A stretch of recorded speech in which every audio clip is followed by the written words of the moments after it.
Welcome to Critical Wave Theory, the show where music and mayhem collide. Just kidding, I'm not really going to talk like that throughout the episode. But I'm your host, Wade, and today we're talking about a band that's carved their name into the flesh of the modern metal scene. A band that doesn't just play music, they build horror movies into their sound. This is the blood-spattered world of Ice Nine Kills. And I've got a little bit of a spoiler alert here for you. Get ready for the spoiler. Dracula is a vampire. Ooh, I bet you didn't know that. Bet you didn't know that. But anyway, Ice Nine Kills was formed in Boston back in 2002. Ice Nine Kills has spent over 2 decades sharpening their fangs, blending metalcore aggression with the twisted thrills of horror cinema. So they're fronted by Spencer Charnas, the band's only remaining original member, and they've become the dark heart of a genre fans sometimes call horrorcore metal. So to be honest, I'm not a huge fan of this band, but I'm a sucker for horror themed things and horror lore. So they're one of those bands that I could get more into if I listened to them a little bit more. And if you're wondering about the name, it's a reference to Kurt Vonnegut Jr.'s story Cat's Cradle. Ice Nine is a fictional form of water that freezes everything it touches. One drop in the wrong place and boom, instant apocalypse. That same vibe pulses through their music, beautiful, deadly, and unstoppable. And Kurt Vonnegut Jr., I've actually read a fair amount of his books, and I don't read nearly as much as I used to, so I thought it was pretty cool that this band has borrowed, a theme like that from one of the great sci-fi authors.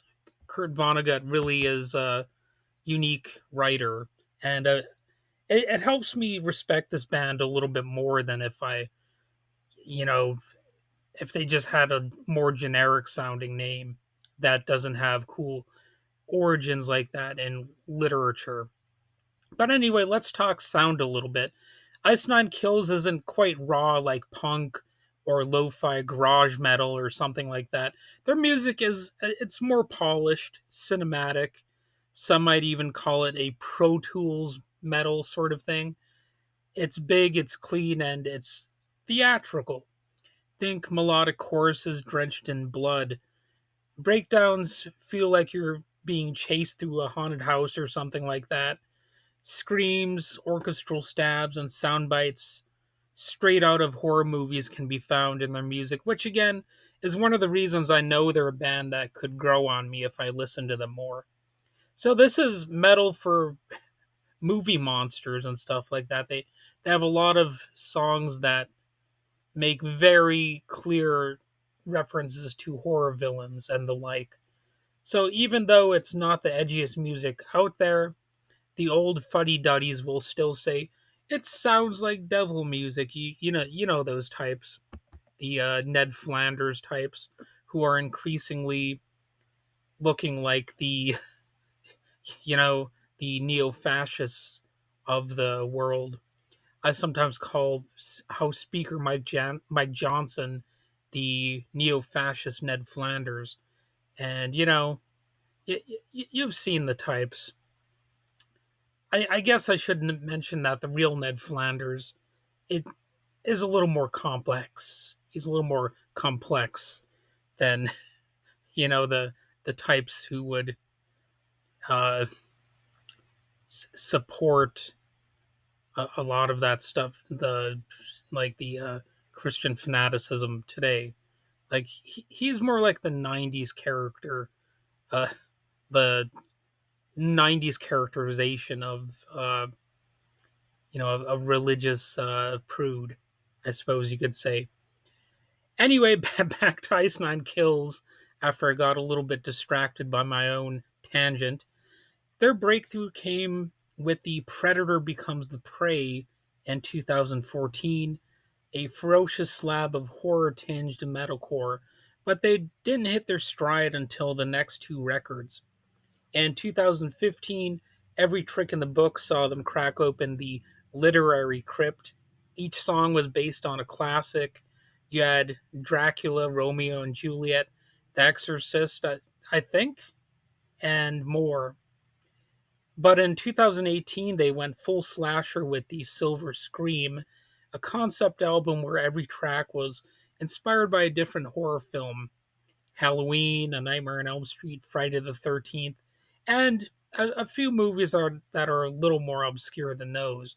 But I don't think there's anything in there that, you know, horror fans wouldn't be familiar with. They're very relatable in that sense. You know, they don't have that much obscure lyrical content. If you are a horror fan, you're gonna know who they're referring to more than likely. And they even brought in actor cameos like horror royalty Bill Moseley, who appeared in a number of their videos. Now, Bill Moseley is cool. I actually did interact with him on Twitter back when that's what it was still called. And I had to show him a picture of where I live because I live right next to a meat factory or a sausage factory that is itself right next to a funeral home.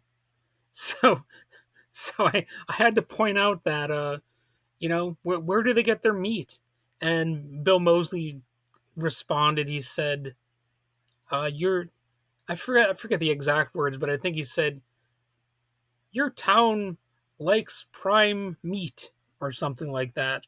So I did have a fun little interaction with Bill Moseley on Twitter, and I'm quite sure that it was actually him. Um, anyway, they had a sequel album to The Silver Scream called The Silver Scream 2 Welcome to Horrorwood. It offered more blood, more screams, more horror homages. I believe they had American Psycho, Child's Play, Hellraiser, and other things. The lead single was Hip to Be Scared, which is a razor sharp tribute to Patrick Bateman and features a twisted take on Huey Lewis and the News. So, Ice Nine Kills isn't just about audio, they're a full sensory experience, or at least they try to be. Their music videos play like mini horror films. Like I said, they had Bill Moseley do a cameo. Well, I think he appeared in a number of their videos. Like they were in a series. I think he's playing a detective, studying the lyrical content of the videos as if they were crimes, of the songs, I should say. And I haven't really watched any live video clips of their shows, but I would imagine that they might be, you know, theatrical bloodbaths packed with gore effects. They, I would assume they might have costumes, maybe Slipknot style, and references that make horror nerds scream with joy, of course. And I really wouldn't mind going to a live show to see what they offer up, even though, like I said, they're not exactly my favorite style. But I'm a sucker for these horror references. I'm a horror nerd. So they've built a cult following, drawing in metalheads and horror fans alike. You'll see the shining tattoos in a mosh pit, and hear people debating whether the Silver Scream is better than Welcome to Horrorwood. I'm sorry I kind of lost my voice there for a little bit. But anyway, Ice Nine Kills apparently actually started as a high school project between Spencer Sharness and Jeremy Schwartz. Originally, I think they just called it Ice Nine, and they released the EP called I Never Learned in Study Hall, or What I Never Learned in Study Hall. And they also, have had guest appearances on their albums, I'm sure. And over the years, the lineup changed, which is pretty standard for a lot of bands. Different drummers, bassists, and guitarists, with Charnas being the conductor of the Bloody Orchestra overall. So, where should you start if you're new to the band? Like I'm pretty much new. Well, that's pretty easy. I mean, the context of the albums kind of helps you along. So, if you want chaos and literary references, try Every Trick in the Book. If you prefer movie carnage, go straight to the Silver Scream or the Silver Scream 2, Welcome to Horrorwood.